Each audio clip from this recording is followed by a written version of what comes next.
কখনো ভাবিনি যে এমনভাবে কোনোদিন ভিডিও করব।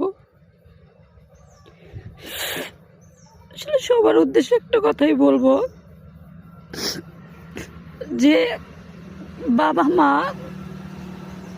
বাবা হলো জীবনে মাথার উপর একটা বট গাছ। যার বাবা নাই সে জানে। আমিও বুঝি নাই। গত 2 দিন হয়েছে আমার বাবা মারা গেছে। আসলে বাইচা থাকতে না কেউ বুঝে না যে বাবার মানে কি। আমার বাবা 2 দিন আগে মারা গেছে।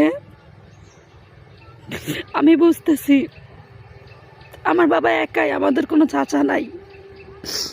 আমার এখন অনেকে মাথায় হাত দিয়ে বলে, মারে টেনশন করিস না, আমরা আছি তোদের পাশে।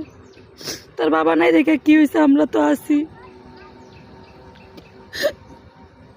সবাই আছে কিন্তু বাবা নাই। বাবা তো বাবাই। বাবার অভাবটা আসলে কেউ পূরণ করতে পারে না। বারবার মনে হইতেছে বাবা ফিরে আসো।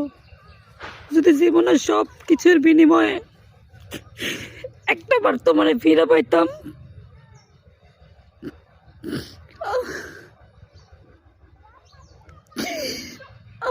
এত অল্প বয়সে আসলে বাবা হারাবো কখনো ভাবি নাই। তাই সবার উদ্দেশ্যে একটা কথাই বলবো, যাদের বাবা মা বাইচা আছে পৃথিবীতে সব কিছুর বিনিময়ে নিজের বাবা মানে ভালো রাখেন। আসলে নিজের বাবা নাই তো বুঝতেছি বাবা ছাড়া আসলে সন্তান কতটা অসহায়।